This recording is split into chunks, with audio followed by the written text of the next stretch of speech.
Andro faharoa sahady amin'ny fankalazana ny fetiny reny ao anatin'ny 9 eto amin'ny pejy zava-manahiran'ny vehivavy androany araka ny nampanantenako maly 5 minitra ny amin'ny tenin'ny soratra masina araka ny Jaona toko 9 ny andinin'ny 9 izay manao hoe raha ny zanaka no hahafaka anareo dia ho afaka tokoa ianareo no entintsika mankalaza ny 9 andro ankalazana ny fetiny reny amin'ity volana May 2024 ity. Raha jerentsika ny filazantsara araka ny Jaona dia izy no miavaka indrindra amin'ireo filazantsara efatra izay ny 3 moa amin'ny Matteo, Marika, Luka ilay antsoina hoe sinoptika dia mitovitovy ny fomba fitantarany mitovitovy ny votoatiny. Fa ny filazantsara araka ny Jaona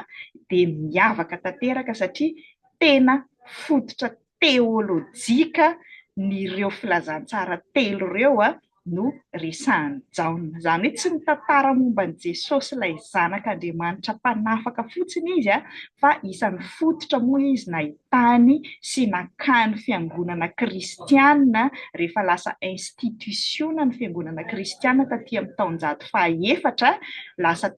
fivavaham-panjakana teo amin'ny ampira romanina dia nanomboka namolavola karazana teolojia. Ny atao hoe teolojia izany dia lasa siansa moa izy ankehitriny anazavana amin'ny teny takatry ny sain'olombelona hoe iza moa Andriamanitra, inona ny famonjena nataon'Andriamanitra, ary araka ny filazantsara araka ny Jaona dia ny Baiboly, ny soratra masina ao amin'ny Baiboly dia nosoratana mba hinoanao fa Jesosy Kristy no ilay zanak'Andriamanitra tonga nofo nanafaka an'izao tontolo izao. Jesosy Kristy ilay zanak'Andriamanitra no manafaka antsika vehivavy, manafaka antsika reny.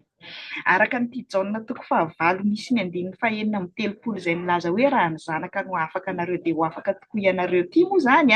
any amin'ny andinin'ny 1 dia mitantara an'ilay vehivavy tratra ny jangajanga saika notoraham-bato teo mason'i Jesosy aloha ny filazantsara araka ny Jaona dia fanafahana avy hatrany ny vehivavy mpijangajanga zany no manomboka n'ity Jaona toko 9 ity, izany hoe Jesosy tsy mba mitora-bato tahaka ny olombelona. Isika vehivavy matetika toraham-bato amin'ny zavatra maro samihafa ary melona ho faty tahaka n'ity vehivavy tratra ny jangajanga ity, saingy Jesosy ilay mpanafaka marina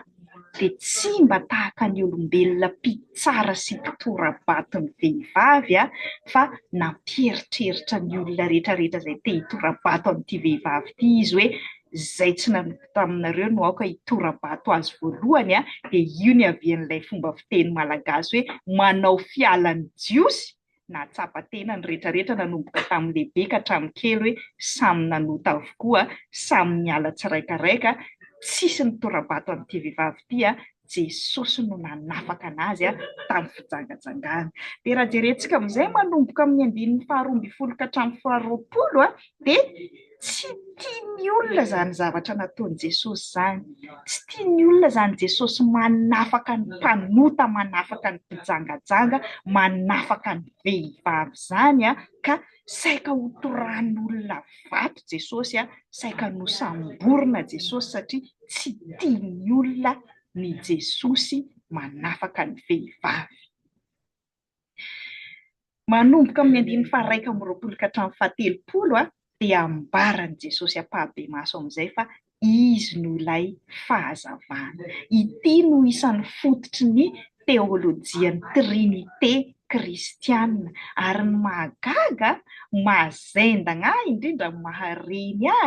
dia ny nampiasan'ny fanahy masina ny fiangonana hanorina teolojia mifototra amin'ilay maharay sy zanaka sy fanahy masina.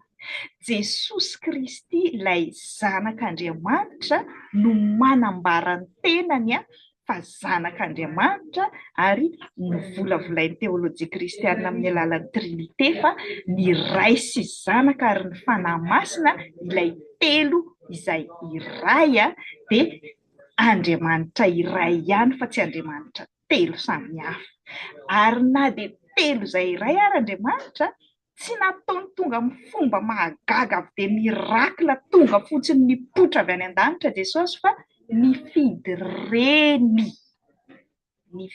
reny ho azy Andriamanitra i Maria Virjiny, fa tsy ilay Maria mpijangajanga izay nafahany Jesosy teo, fa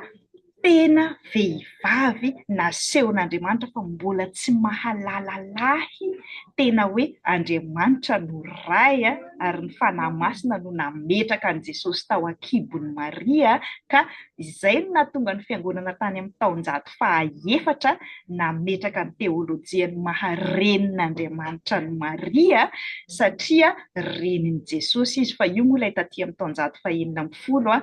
nareniny reformasiona ny teolojia momba ny Maria, hoe renin'i Jesosy amin'ny maha olombelona anazy fotsiny izy, fa tsy renin'Andriamanitra, tsy akory hoe mpanjaka ny lanitra araka ny teolojia izay lasa nivoizin'ny fiangonana taty afara. Fa ny tena tiako marihana zany amin'ity Jaona 9 ity dia ilay andininy faha-enina amby telopolo izay manafaka antsika vehivavy, manafaka antsika reny, raha ilay zanak'Andriamanitra no mahafaka antsika, n'inona mangeja antsika eo amin'ny fiainana, na ny tokantrano, na ny fiangonana, na ny fiarahamonina, na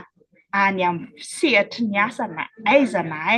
dia ho afaka tokoa isika. Tsy ilay zanakao naterakao ihany no mahafaka anao,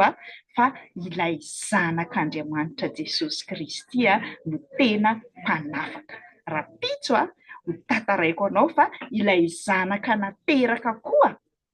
tahaka n'ilay zanak'Andriamanitra dia manafaka, satria izaho dia mijoro vavolombelona fa ny zanako Dina, izay no natonga ny anarany hoe Dina, dia tena nanome hery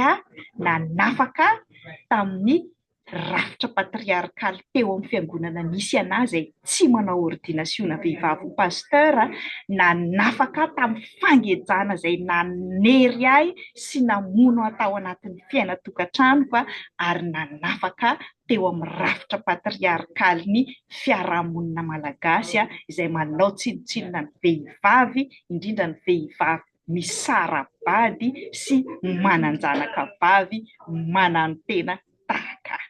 Rapitso indray ny fijoroako vavolombelona ny amin'ny fanafahan'Andriamanitra ahy tamin'ny alalan'ilay zanany lahatokana Jesosy Kristy sy tamin'ny alalan'ny zanako naterako Dina.